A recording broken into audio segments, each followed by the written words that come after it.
This video includes short clips from the film Dhurandhar, used under fair use, for commentary analysis and education through a dharmic lens. For several decades now, Bollywood movies have generally been bad places to explore the concepts of dharma and adharma. But recently, two films have provided good examples of to explore both. I am talking about Dhurandhar 1 and 2.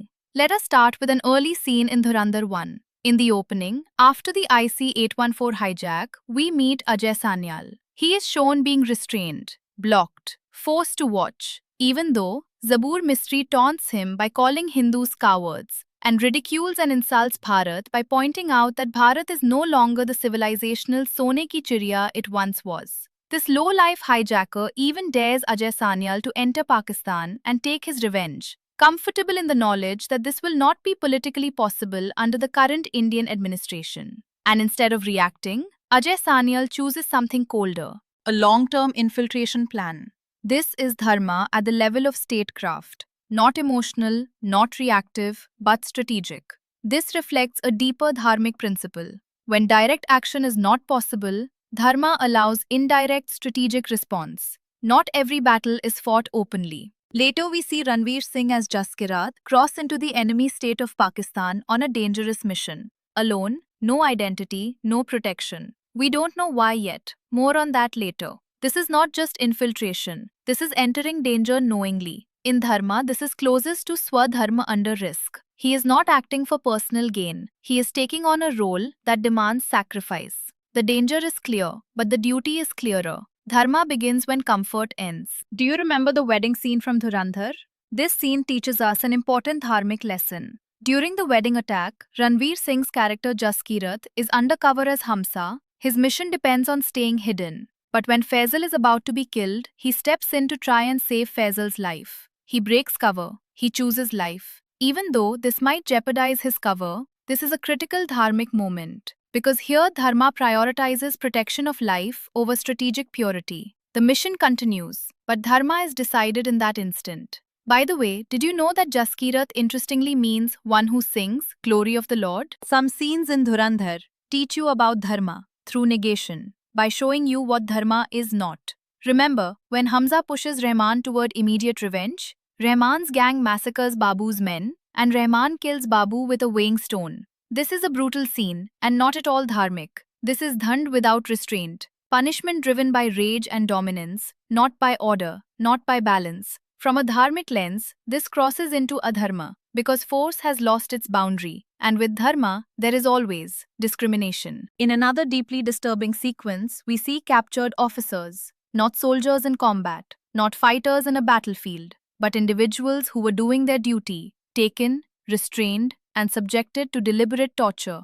The scene does not hide it. The violence is slow, intentional, designed to break, not just the body, but the will. And this is where we must be absolutely clear. From a dharmic lens, there is no ambiguity here. This is adharma. Not because violence exists. Dharma recognizes conflict. It even permits force, but it places boundaries, clear, non-negotiable boundaries. And one of those boundaries is this. A restrained human being is no longer a combatant. Once someone is captured, once they are no longer a threat, dharma demands restraint, not cruelty, not humiliation, not exploitation. What we see in this scene is not force, it is domination. It is the deliberate infliction of suffering, for leverage, for fear, for control. And none of these align with dharma.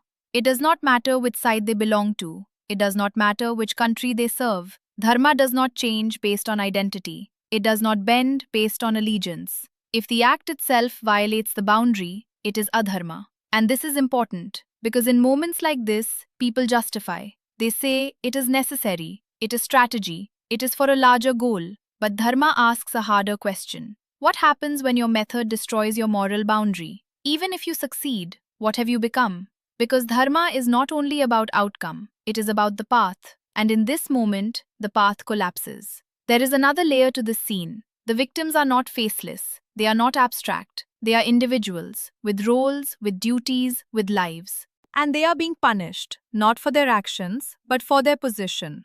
This is not justice. This is dehumanization. And dharma does not permit this. Not in war, not in conflict, not under any justification. And what makes this scene even more difficult is the silence of the one watching. Because sometimes dharma is not tested in what you do, but in what you are forced to witness. And even there, it demands clarity, not confusion, not justification, clarity that this is wrong, without condition, without hesitation, without excuse. Now we come to perhaps one of the most disturbing moments in Dhurandhar. We see Hamza sitting inside a room. The television is on. Images are coming in from Mumbai. Gunfire, smoke, people running. And over this, we hear the real recordings, the voices of the terrorists, calm, directed, being guided in real time, told where to go, told whom to kill, told how to continue. This is not chaos. This is coordination, cold, deliberate. And inside the room around Hamza, there is celebration.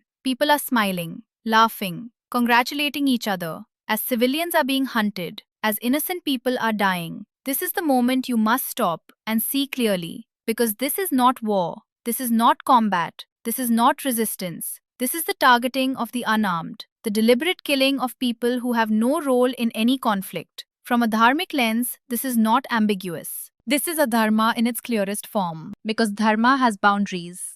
It recognizes conflict. It even permits force, but it never permits the destruction of the innocent. Never.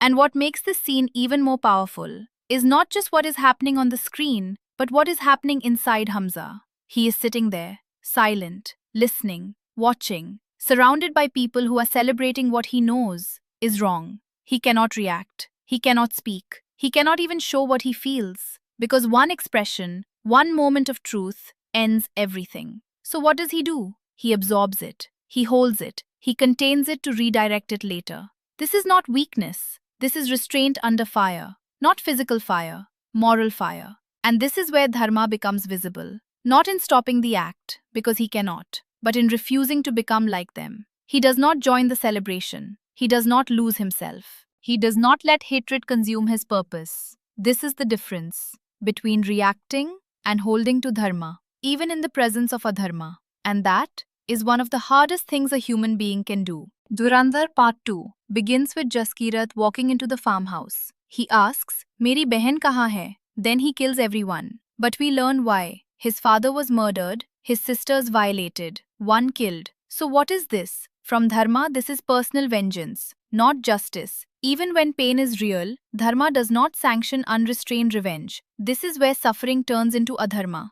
But even here, Jaskirat does not harm women and children as he goes about killing the men responsible. Even in his rage, he does not cross that line. So there is still hope for him, as we will see momentarily. In perhaps one of the most important scenes in the movie, Sanyal reframes him in prison by quoting a well-known line attributed to the Sikh Guru, Guru Gobind Singh. Soor so pehchaniye, jo lare deen ke het, purja purja katmare, kabhu na chade khet. Translation: recognize that person as a true warrior who fights for a righteous cause, for the oppressed, for dharma, who even if cut into pieces, never abandons the field. Think about that. Lare deen ke het. Not fighting for ego, not for revenge, not for domination. Purja purja katmare. Willingness to endure suffering, not seeking comfort. Sacrifice is central. Kabhu na chhade khet. Does not abandon duty, does not retreat when it becomes difficult. That is steadfastness in dharma. Guru Gobind Singh is not describing someone who fights.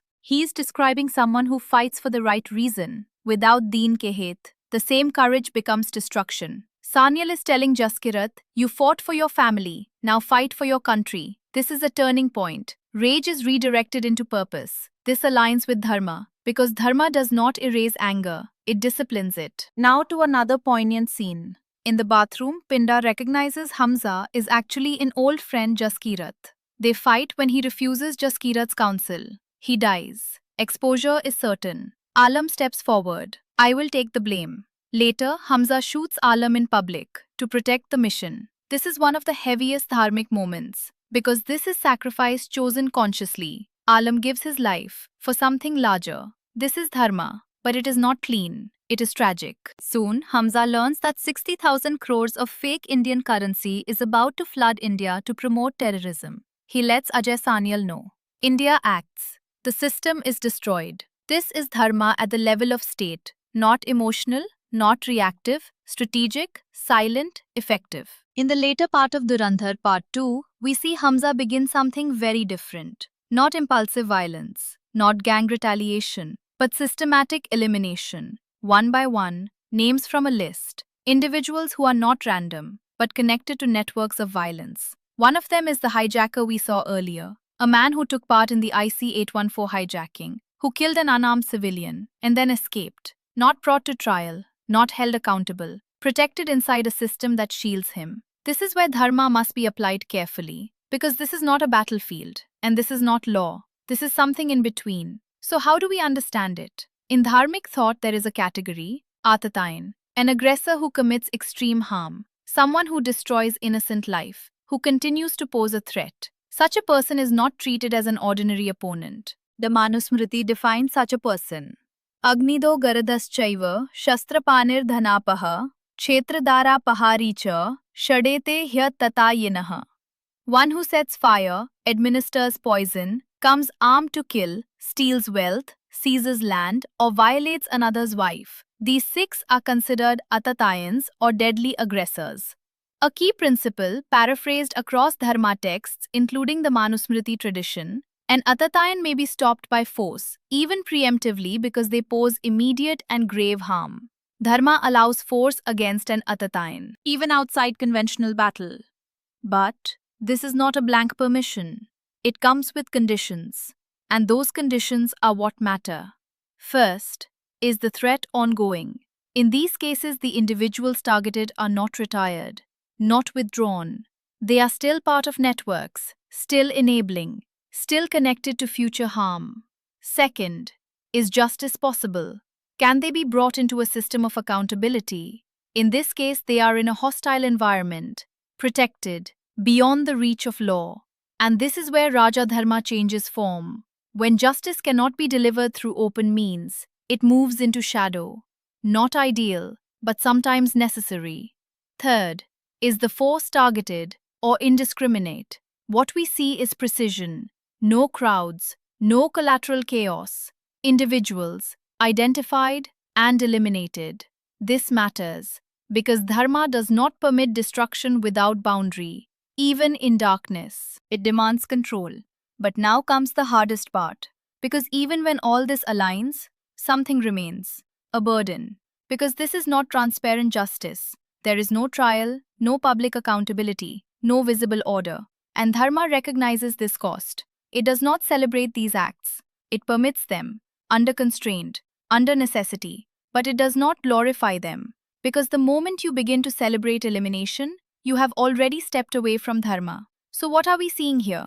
Not heroism, not simple justice, but dharma operating in its most difficult space, where right action is no longer clean, where protection requires darkness, and where every decision carries weight that cannot be erased. Dharma permits the stopping of an atatayan, but it never turns that act into celebration. Now, we come to the grand finale. Hamza walks into Muridke. He knows he may not come out. Explosives are planted to eliminate the jihadis. Even if he dies, the mission continues. This is not revenge. This is self-offering. This aligns closest to dharma, because he places duty above life. Jaskirat as Hamza has sacrificed much in the service of dharma and Bharat.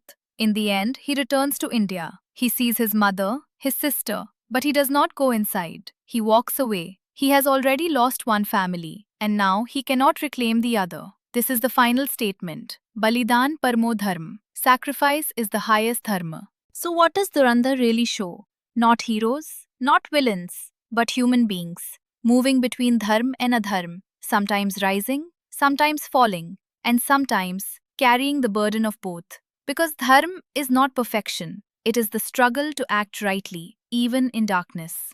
But one last warning. While we have explored dharmic concepts through a Bollywood film, Hindus should never rely on a film to tell you what is dharmic. Always go to your religious texts, your gurus, and your sampradaya. Jai Hind, Jai Bharat, Bande Matram.